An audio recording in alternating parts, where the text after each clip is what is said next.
Tuesday, 4th day in August 2026.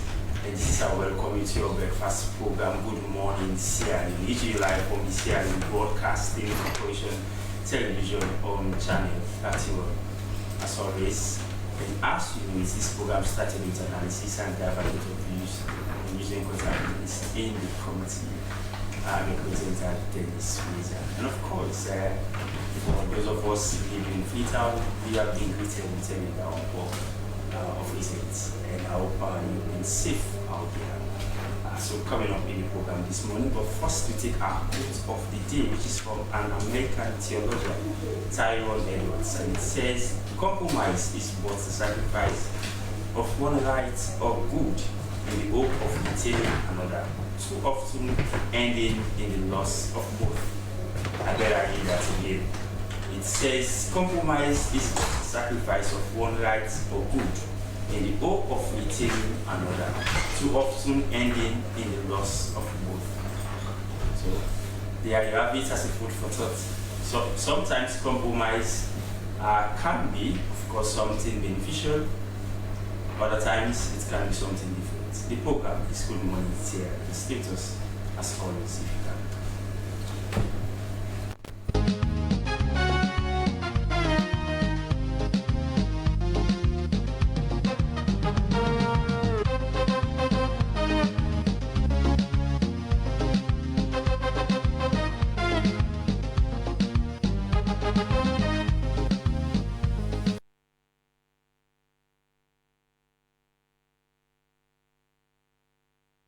Welcome back to the program Good Morning Sierra Leone, reaching live on the Sierra Leone Broadcasting Corporation Television on Channel 31. And here is what's coming up in the program this morning. Parliament resumes debate on the Constitutional Amendments Bill 2025, addressing key reforms and divisions among lawmakers regarding the country's democratic framework. Key contentions during the sessions, highlighting deep divisions on major structural issues.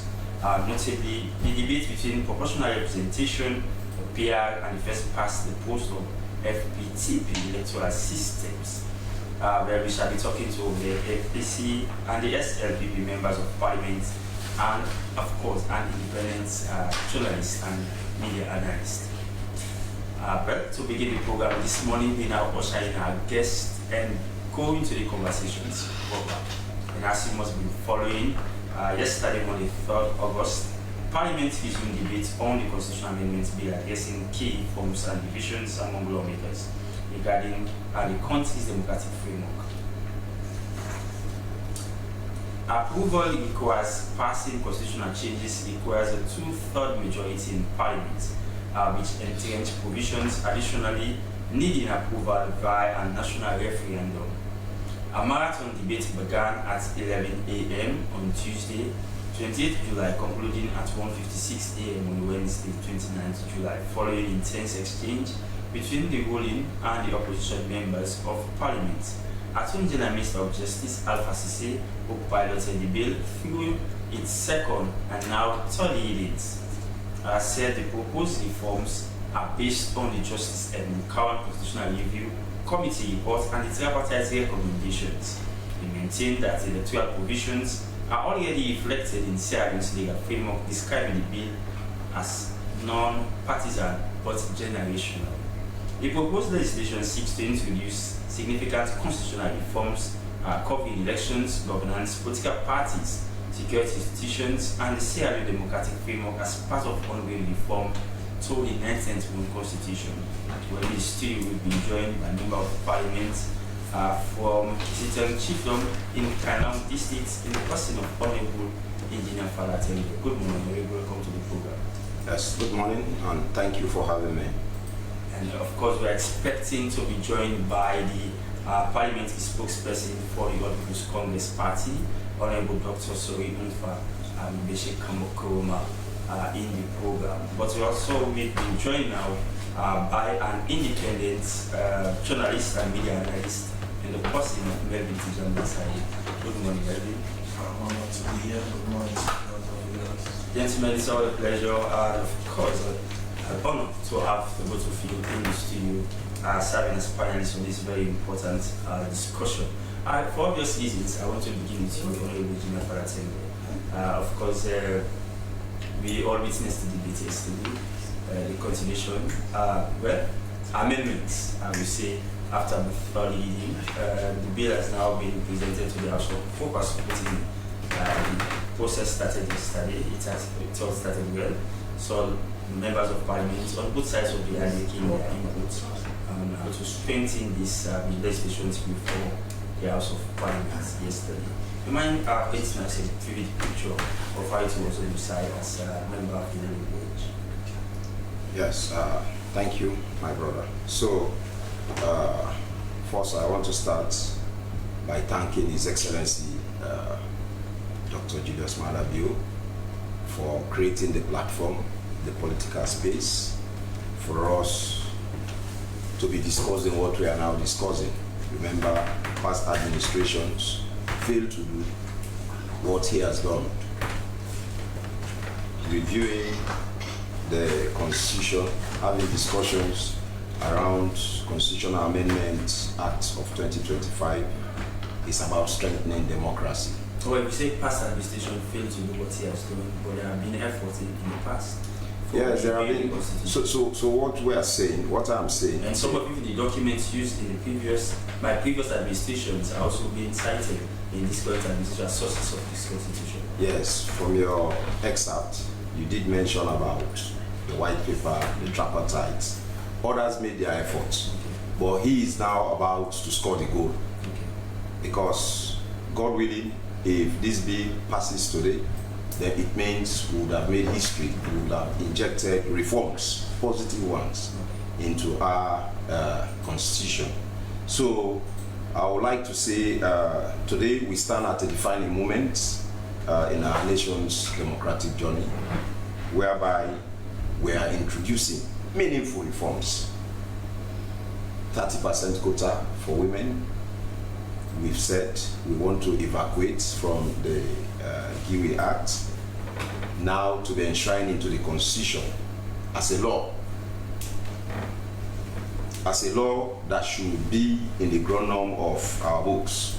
And also, in this bill, we are also proposing that a Vice President of the Republic cannot just be sacked by his boss, the President, just like that.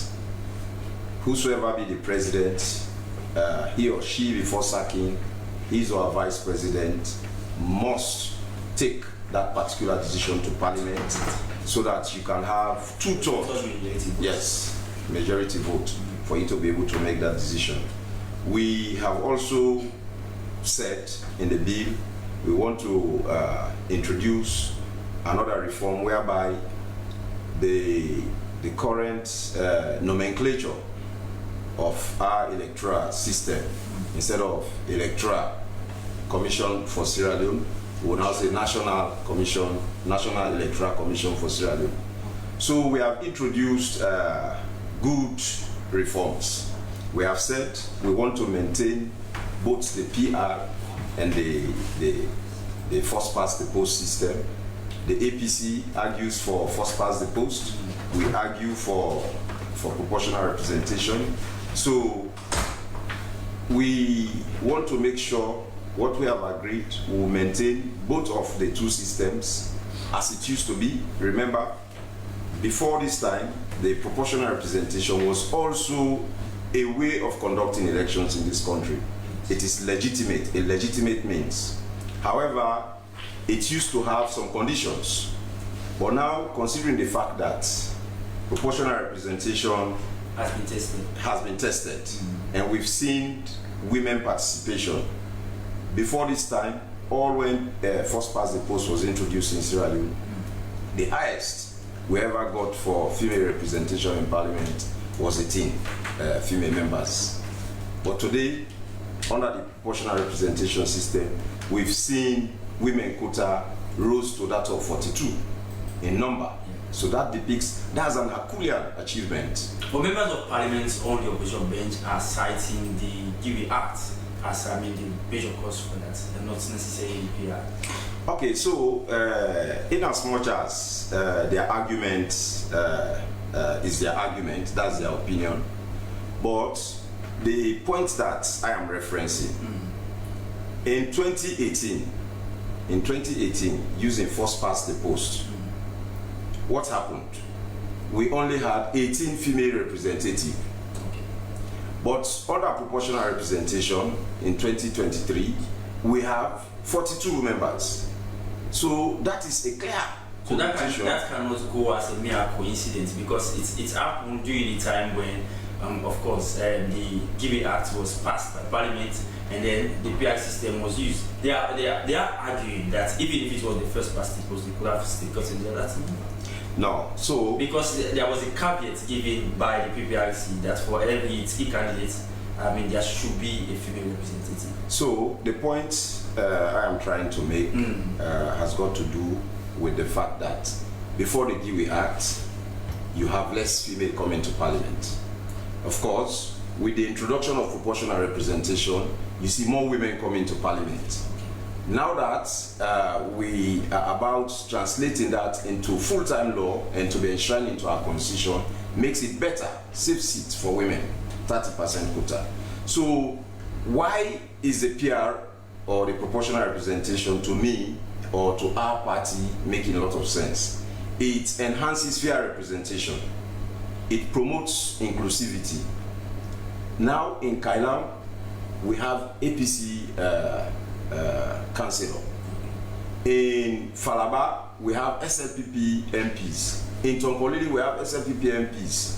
In Bo, they have APC MPs. So this is the beauty about proportional representation. It enhances inclusivity. And also, there is transparency and accountability. Governance is clearer when it comes to you implementing proportional representation.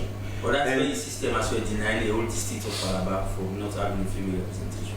That has got to do with the bad faith implementation of some political parties.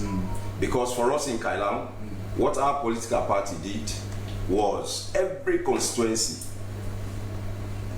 sent in one representative. But you as well contested in Falaba, and you got an MP from there as well, who is not a female.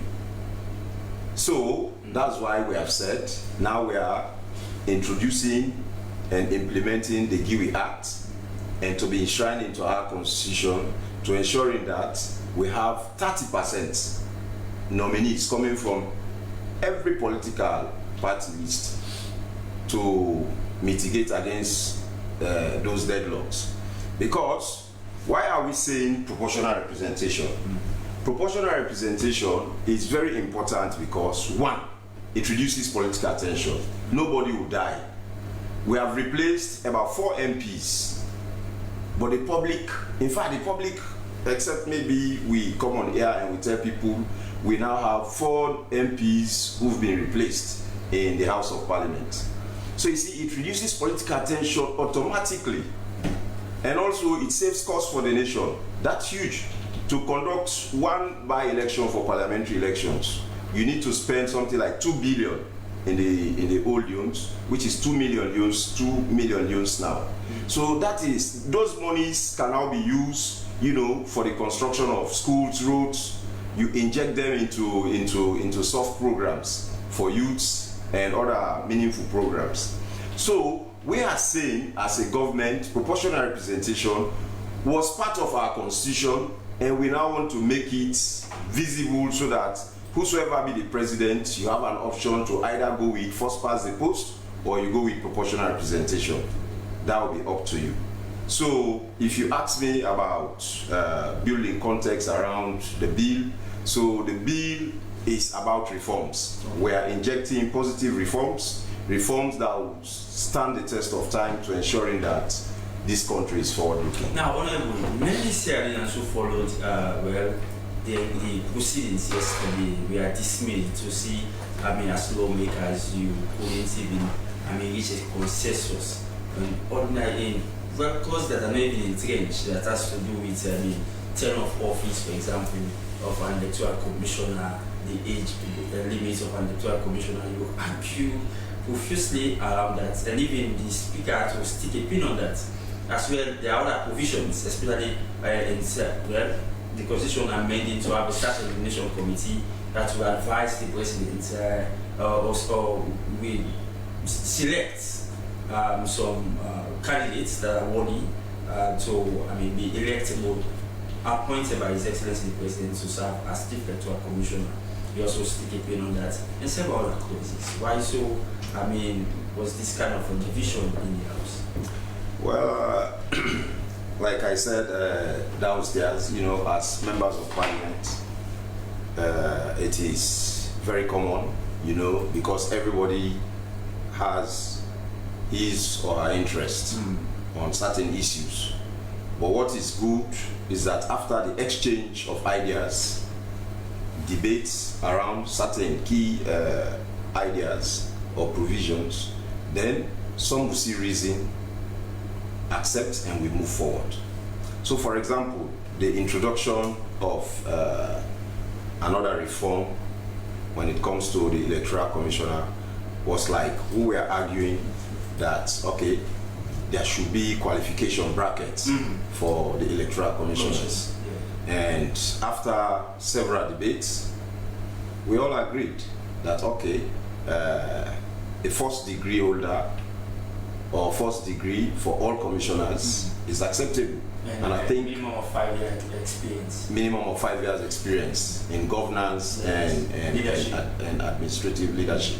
So we I think that was not contentious. Also, we talk about age. Well, there was a stick on the pin because the stick pin on the age aspect, because we wanted it to be minimum 40 and above.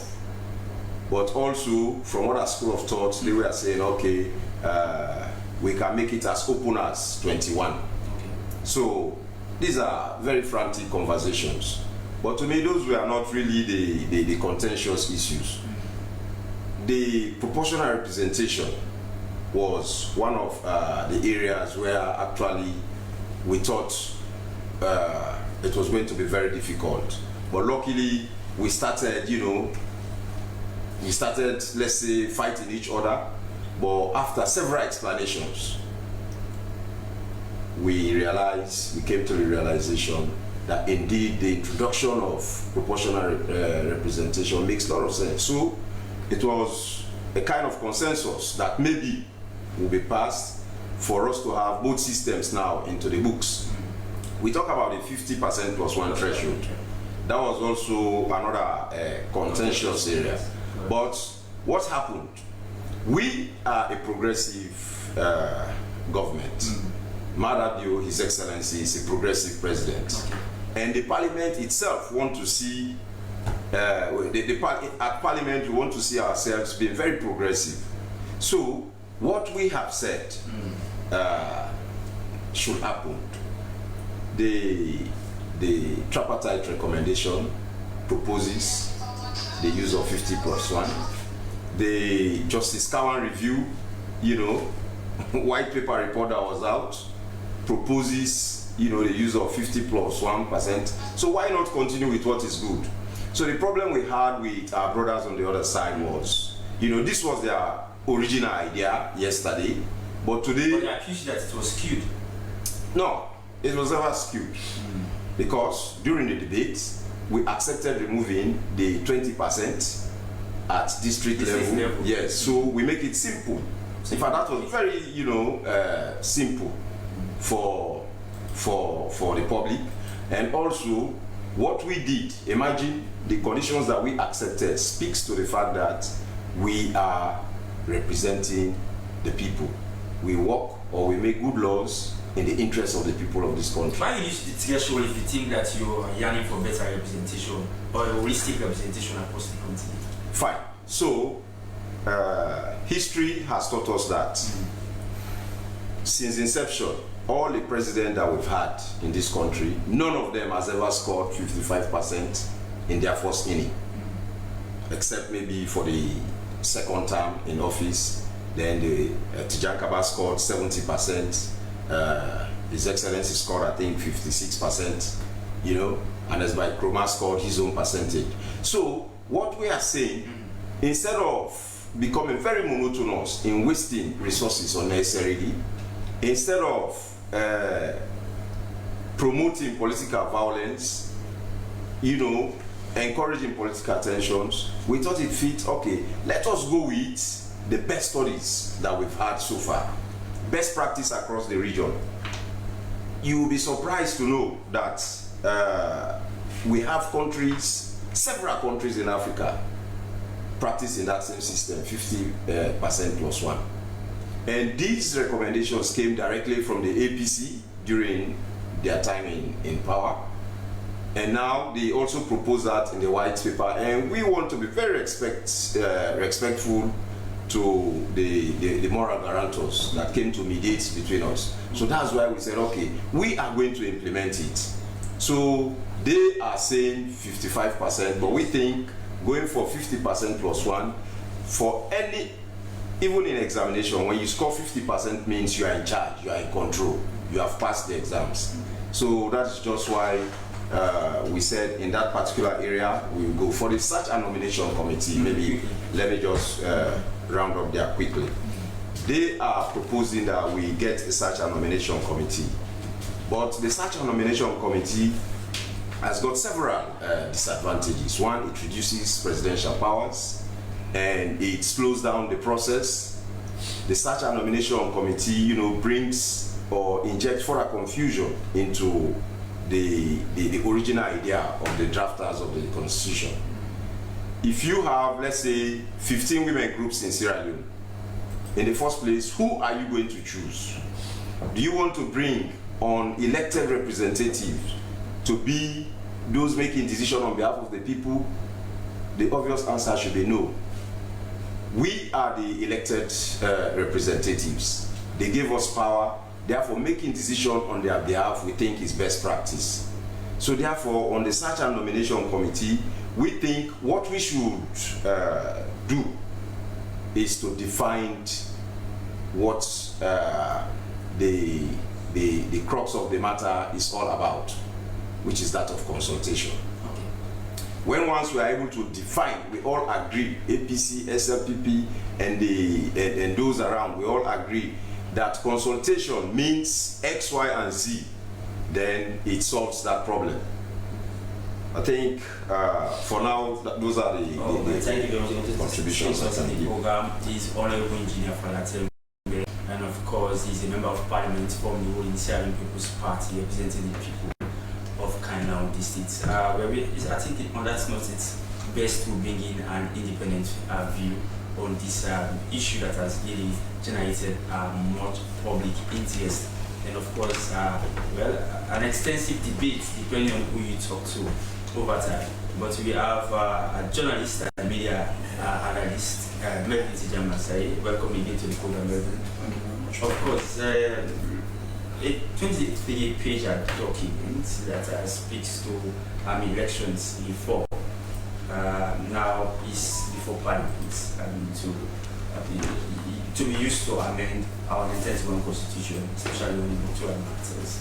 And of that, when the whole process started this time, only 11 pages. We are looking to marathon proceedings yesterday. People were expecting to even have a vote on this constitutional instrument and ensure that it's being passed by Parliament yesterday. But no, people of Sierra Leone only hear from the Speaker that we have to adjourn the sitting for a later date for today, whereby we expect that this will finally get approval from members of Parliament.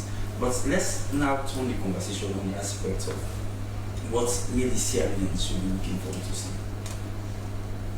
Well, I think Sierra Leoneans should be cautiously optimistic. They should expect the unexpected. Because if you have a situation where, for example, Section 97 is not respected by some of the lawmakers, they have to start very, very late. They have to. But one might argue that Parliament regulates itself. It does not regulate itself outside of the Constitution. Section 94 is very clear, and its regulation should be for the orderly conduct. Do you think late start is part of orderly conduct of Parliament? But just playing the devil's advocate, one might even say the leadership of Parliament was in constant engagement yesterday, engaging the leaders on both sides of the line. They are not there to serve themselves. If you permit me, I'll read Section 97. They are there to represent the people, not to do what they want as to how they want it.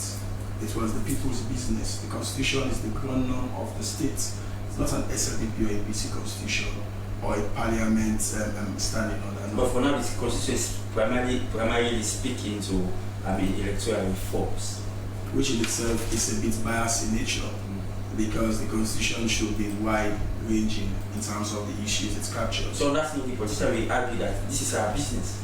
It is not their business. They were sent by people to represent them. It is the people's business. That's a misnomer. That's a mismatch. MPs are not there to represent themselves. They are there to represent the people. And if they are taking the people's business on a very consequential matter lightly, it violates Section 97 of the very Constitution. Right? Very surprised to see the kind of engagements I was earlier studying. The speaker stood at the for 30 minutes to have an engagement with both sides of the leadership, and then it took over 3 hours before we go on back to the chamber. I'm not surprised. It exposes the fact that cross-party dialogue, cross-party cooperation has collapsed, and it has always been like that. There was a time in Parliament that they went to, was it Bo? Yes, the Bo Convention. They went and come with a Bo declaration. And one of the on the watchword there is cross-party cooperation. They wanted to avoid these kinds of situation of fights, delays, and all that. But even that Bo declaration seemingly is dead. There is a lack in cross-party cooperation. Nobody wants to give, nobody wants to take, everybody wants to stand their ground. So the House at the moment is in a gridlock. It's in a state of political standoff or stalemate. And the outcome can be disastrous, not only for the politicians, but for the people. Because at the end of the day, that bill, which has eaten so much of the people's time and resources, might end up being killed. There might not be any progress. Because the life of Parliament should be defluxing, I am sure, by Friday. They will be going into another session. And if they cannot find headway on that bill by Friday, they will go, once after Friday, the session defluxes, the House is prorogued to the 4th session. All what they have done is a waste of time and resources. So looking at the speech and letters of this particular bill, in the interest of consensus building, because people argue, or proponents of democracy tell you that democracy is give and take. If the both sides of the aisle agree to have a consensus between themselves as members of parliament, what do you think is at stake here? It will be good for the interest of the resources and time if they can reach a middle ground. Yes. It will be good for democracy, but not doing so will be a disservice to democracy, because it will mean a waste of time and resources. So again, your question is very deep rooted, that if they cannot find a way out of this, yes, it means both parties have lost it. The APC and the SLPP. The SLPP because they proposed the bill. Yes. The APC because they entered into a tripartite agreement. In fact, they initially started the constitutional review process and took it to a larger extent almost towards the end line. So all of those efforts would have been wasted if there is no headway in getting this bill passed. So that's the danger there. Nobody wins if it's not passed, because the tripartite then becomes a no-brainer. The CRC will be a waste of effort, and the bill itself will be something of a waste of time. So that's the danger. Your question is very, very much pertinent. It's dangerous because if the bill fails to go through or be ratified or enacted in terms of the parliamentary jargon, then it's the people who are on the receiving end. Because at the end of the day, the status quo will prevail. We'll see another election that will have PR. We'll see all of those things as they were. And even when the people submitted, in my reading, over 30 position papers, unfortunately, those position papers were not even countenanced in the business of parliament, not the debate per se. Because if you look at the debate, you will hear people saying, oh, interreligious council say they are not in favor of this, council of parliament. So in the debate, it was, but in the proceedings, it was not. Which was a disservice, because it was the speaker who entreated the public to file in position papers. But there was no report presented to the House or the Committee of the Whole saying that, oh, we received so amount of position papers in a disaggregation. So we are in favor of this issue, so we are in that against that, and the speaker now comes and say all those in favor of these positions from the public. So the public opinion was not in fact procedurally countenanced. Other that it was skewed. When SLPP wants to say something that in their political interest, they will make mention. Do you see that as a breach of procedure? Well, it's not it's a breach. It's a breach of moral trust. Because you, as the speaker, you cannot invite position papers and ultimately invite them just for them to be shelved in the archives of Parliament. So it's a breach of trust because you invited the public to have their say, and unfortunately, you've not taken any procedural action towards that. It's unfortunate. It's not a breach of procedure because they will tell you that, oh, we invited and blah blah blah. But next time, do you think if so? I mean, I wrote, I think, 2 position papers for intern under my consultancy for some institutions, and those position papers were indeed filed in, but several legal institutions, including Slash, illegal and all. In fact, Slash proposed a whole chapter and on the constitution. Was that countenance? So do you think next time if Parliament or the Speaker invites people to submit position paper, they are going to do it? What if they had relied on what was presented by the AG to say that they did a nationwide consultation, and which was enough? The Speaker has got the discretion. He uses his discretion to invite for position paper because he knows that some of those positions are not necessarily contained in what the AG has presented.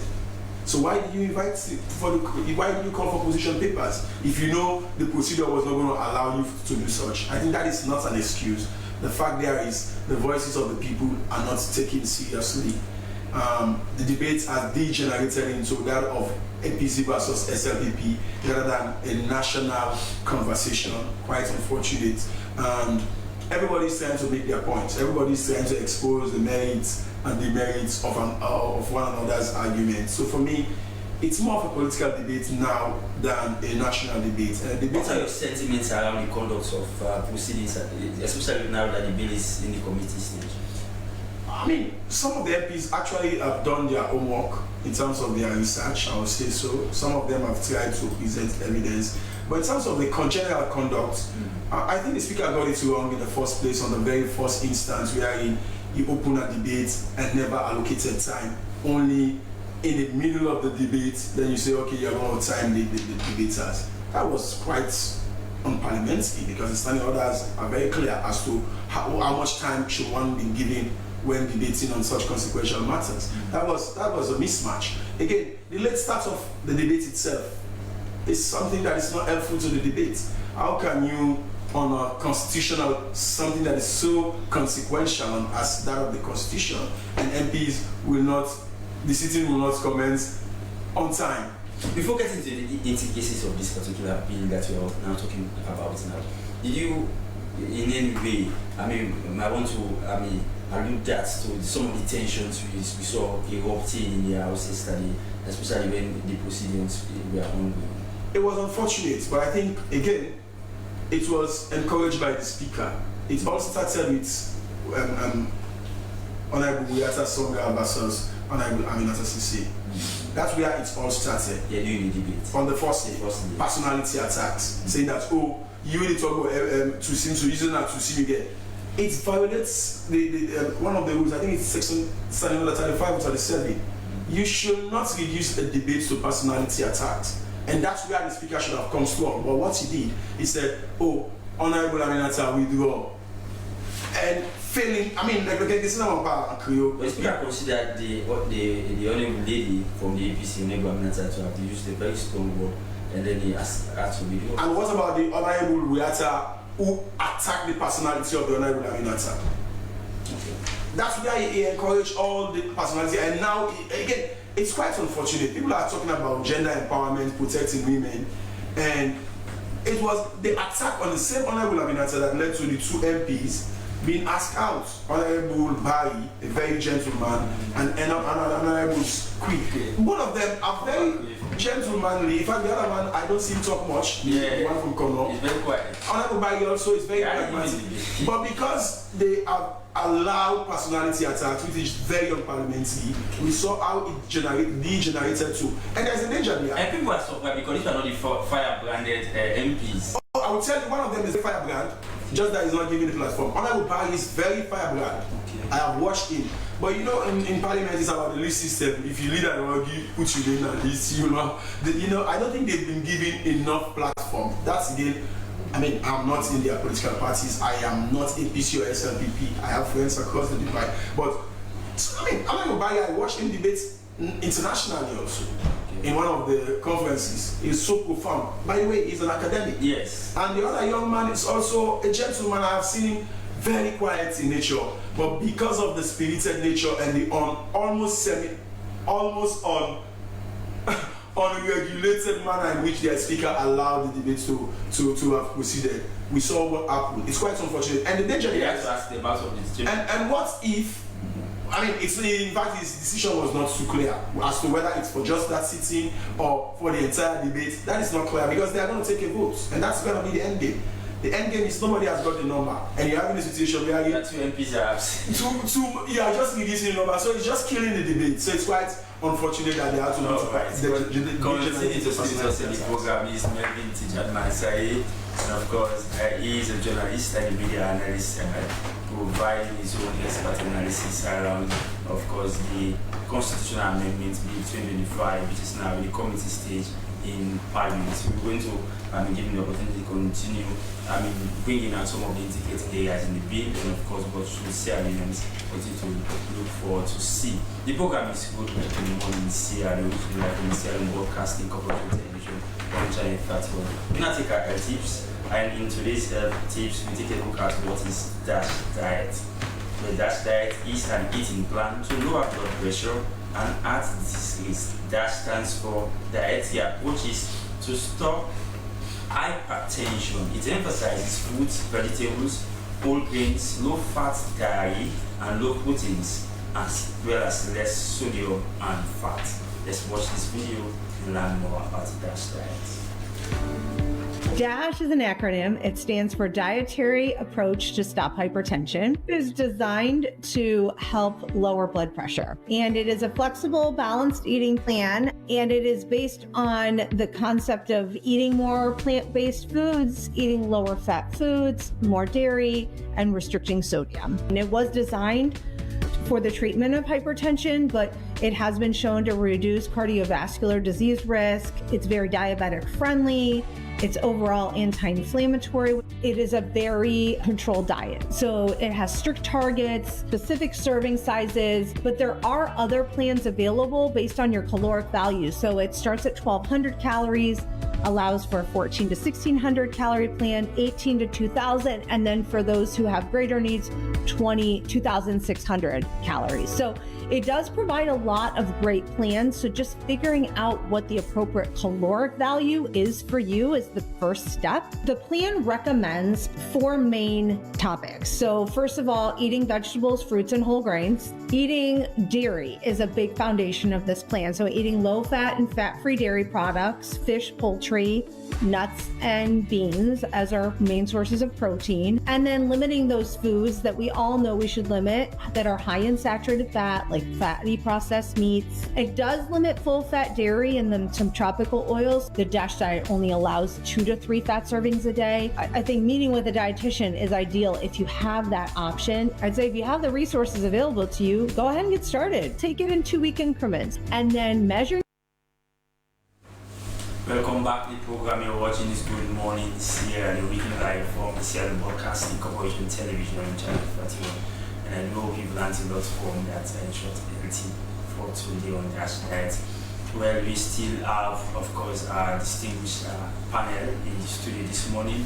We have the Honorable Engineer Falatembe representing the people of Kainam District, and of course, an independent journalist and of course media analyst Melvin Tijad-Mansai, and we are here discussing the constitutional amendment of 2025. Honorable, before we went for that break, of course, you had the time to really set the context around what the amendment was going to look like in the study.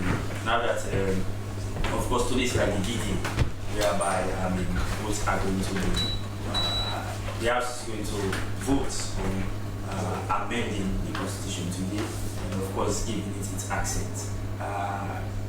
In so far as amending the elements and provisions lot of pins were sticked on the, well, for example, the administration committee that's going to be looked into today, and the rest of the other provisions and policies in the bill. Is there going to be an end in sight in this particular action of amending the constitution today? Well, yes, but before responding to that, let me just briefly touch around some concerns raised by my brother on the edification of the court.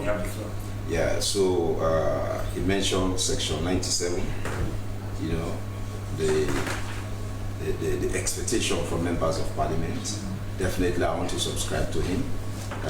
I want to subscribe to what was said. As members of parliament, we are expected to be responsible in and out of parliament. However, the same law protects members of parliament for whatever thing you say in parliament. You know, at times there could be some sensitive issues that emanate that can provoke sensibility. Okay.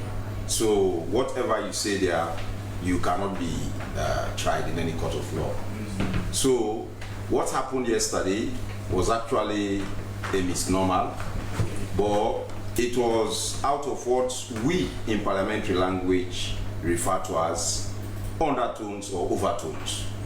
Which is permitted by parliamentary procedure. Which is permitted. Okay. But depending on how you do it, if the speaker wants decorum or the house to continue at a faster pace, then he can make the kind of ruling or decision that he made yesterday. We are emotionally really running wild, because at some point it seemed as if members of parliament from both sides of the aisle we are making things difficult. Yeah, so initially, you see, the interesting thing about democracy, the beauty about democracy is that it gives everybody the free will to express out your opinion. So before we start even the debate, you know, there was tension around. I want to be very honest. Yes, there was tension around. You know, the SLPP bench was very, very willing and determined to pass in progressive laws. The APC on the other side also had their own agenda. We saw a standoff between the leadership on both sides. Yes. So imagine as a ruling bench, our mantra was to ensuring that we have 30% quota for women. We want to make sure that at least a vice president or the vice president of the republic cannot just be sacked like that. So with all these good thoughts in mind, then now you see people, a few who were against it. So it provoked some tensions. But now during the debates, with explanations, I want to be very honest. On some issues, we both agreed. And that was the beauty about the whole debate yesterday. And I pray and hope that it continues, you know, in that trajectory today as well. So, my brother also made mention, of course, you made mention about Parliament regulating itself, section 94.1. So, that is the law. At times, Parliament may have a particular program, but we regulate ourselves. And whenever we regulate ourselves, it's in the best interest of the people. For example, yesterday, there was another paper for which we were supposed to pass some agreement today. So if we are able to complete both tasks, we'll do, with which we regulate ourselves to doing what is best for the people of this country. For presidential nominees. Of course. So he also made mention about late starts of the program. You see, like we said, one, we regulate ourselves. Yesterday, Parliament does not delay out. Parliament does not delay out of negligence. Okay. At all not. It wasn't out of negligence. The delay that maybe some people think it was a delay was meant for quality decision making. Quality decision making when Parliament should have started sitting at most 10:30. And then Parliament that sitting was dragged to the 12:30. Yes. Before the speaker could walk into the well. Parliament. And then stood the house down for another 30 minutes. Yes. Only for him to return around after 2.5 hours. As stated earlier, it is very common in every parliament Okay. Very, very common in every parliament. Especially on critical issues. Now, on like critical the whole issues- nation is On these are issues that you don't want to miss out. The public, is watching, and you need to make best decision in the interest of the people. So, as a sitting, Honorable, another concern by members of the public was the fact that the speaker had time to have that lengthy, engagement with leadership on both sides, only for them to come back to the house and they were chatting among themselves. They were in a bitter standoff on disagreeing on several provisions that were in the bill. Okay, so it means So you are now supporting. One could even wonder what was it like when they went for the engagement for the leaders on both sides of the aisle. So you now imagine if there weren't consultation and coordination, what it should have looked like. So we have seen therefore, to avoid deadlocks, to avoid unnecessary delay in the well, at times it is like even in a football match. Let me condescend into saying this in Creole. You give Marwa. You go make like you want kick the ball na your intention. So what the speaker is using, the speaker intermittently uses strategy. Are you getting me? In regulating and administering the house. At this point, I will have to advise maybe not to be sending undertones. Yes, he's distracting me. And I will do the same. No, I will do the same. He's my man. I will do the same. When he takes the floor, I will do the same. So okay, apparently now. The actual idea is you engage leadership from both ends on critical decision-making concepts. The speaker is there. Remember, the speaker is a speaker for both sides. And he's presiding of the aisle. He is presiding. So when you see any issue that is contentious, maybe you are now in the plenary session, but you realize, based on how the debate, is taking form and shape. But several we did see cautioning members on both sides not to make the debates very difficult. Sure. So that is just exactly what he was also doing behind the scene, having consultation with them, asking of their support to ensuring that we have a credible debate, a very fine debate. We should be very transparent. We should be magnanimous enough to pass in laws that are progressive, laws that will stand the test of time, laws that will be in the best interest of Sierra Leoneans. So you see the 3 hours, colossal. But that was very, very good. That was a very good timing. To appeal and task of representation, and which is in terms of party representation, the supreme, I would say the supreme function of members of parliament to make laws that really serve the interests of the general and citizenry. You have from Melville, if a consensus is failed to reach by both sides of the political divide, it will be a big loss to the people of Sierra Leone. Do you foresee having a middle ground into this so far as amendment is concerned? Yes, first I want to start by saying I think I am of the stark belief that there are points that we agree on, definitely. And to me, those are what I think I'll refer to as, contentious issues. The sacking of the vice president. I think our brothers are ready to agree that we should stop that kind of practice in this country. Also, the introduction of the 2 political systems, PR system and first past the post, to be part of, our ground norm of this country. So those are the 2 big elephants in the room to me. However, the Constitution makes it crystal clear. Standing orders are clear. In the event that we have any issue for which both sides of the aisle disagree, then we go into voting. If they win, they win. If we win, we win. That's democracy. So there is nothing that we should be afraid of. But what is important, we on the SLPP side, we are proposing good laws. Laws, like I've said earlier, that are in the best interest of the people of this country. We want to make sure that the people of this country see us as complete democrats. We want to make sure representation is all over this country. We want to make sure that government stops wasting money going into by-elections, going into runoff elections.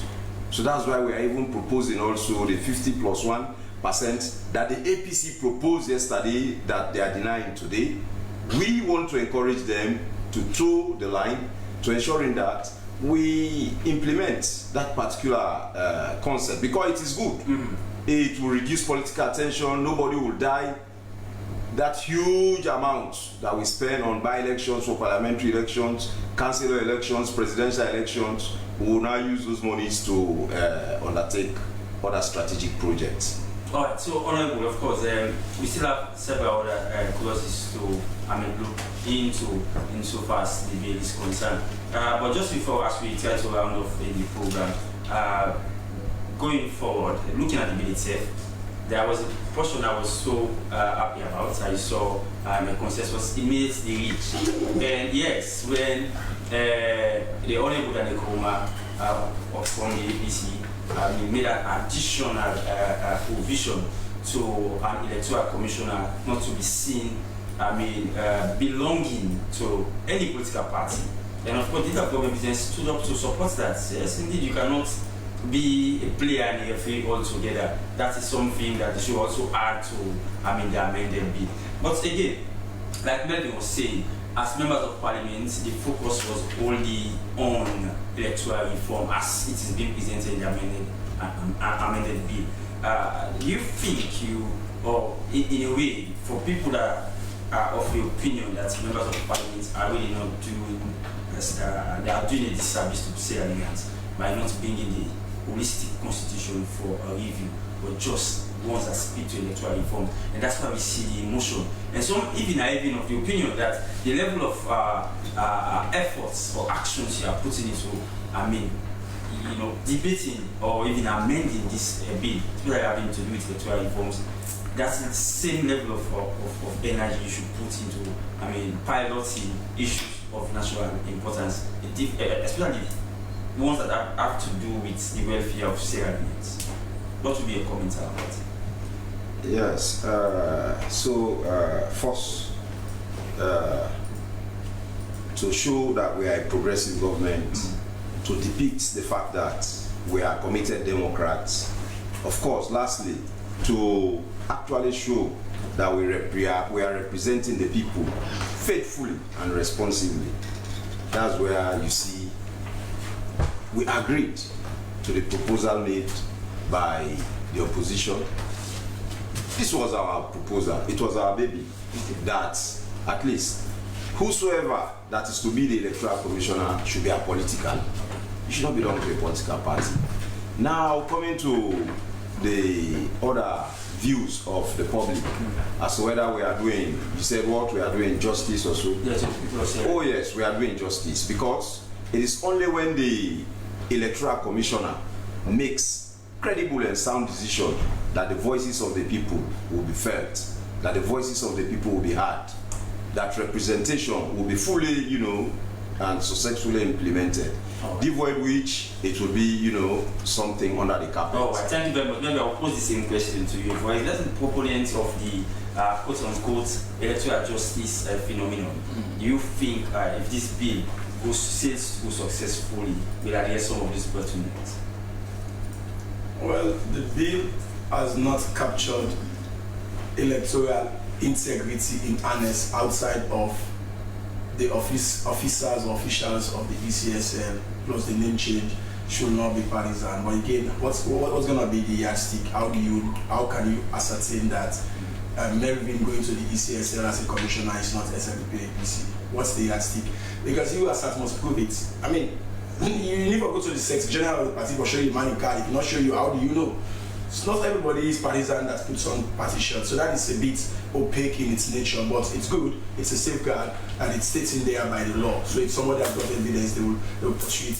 Something of interesting notes to end with. Okay. When I will say the speaker, the delay and Maloa, it's worrisome. it's worrisome because Maloa, SO2 Pancreo in English, can either mean political filibustering or political gerrymandering. No. Two phenomena. Strategy. I was referring to strategy. Okay, the strategy to ensuring that complete consultation takes place. Either the speaker's Maloa is to delay the match or to box over the head of the opponent. No. So on that note, I will want to say there are good elements in the proposed bill, of course, but there are other aspects that are quite dangerous. And I think the public opinion should have been sought. MP should have been given time to go and consult their constituencies and come back. But unfortunately, it's my prediction that this bill is not going to go through in this session because the session should be ending. So there's just the business of today. It's overwhelming for them to consider the bill. And that, again, when it says Section 94, the opening sentence is subject to the provisions of this Constitution. Anything that is not in the Constitution, Parliament should never attempt. Whenever we sit in Parliament, it's within the Constitution. So now you talk about gentlemen, honorable, I'm sorry, I will not. Please forgive me, honorable. I will honorably not give you time to do that because time is really not available. And that's why we got the curtains in today's edition of the program Good Morning Sierra Leone. We've been having, of course, an in-depth look into the Constitutional Amendment Bill that is before the House of Parliament. It is in the committee stage, and today is another day to really look holistically into it, and possibly it will really have the accent, parliamentary accent. Well, we continue this discussion in several other editions of the program, but this is how we end it here. It's Good Morning Sierra Leone. Many thanks to our production crew, and of course, special thanks to our guests. The program continues tomorrow. This program was produced by Daphne Zanakama. Until then, I'm Dennis Vida. Keep watching this episode. As a mother of the house, whenever I want to prepare palm soup, there's no need pounding palm fruit. All I need is Nkulenu's Ghana's original palm soup base. My soup is done, and its preparation, it is not difficult at all. Nkulenu palm soup base, it's easily done with no difficulties. Just take few ladles, and your soup is done. And its flavor, it's amazing. This is Nkulenu's Ghana's original palm soup base. And this is Nkulenu's Ghana's original spiced palm soup base.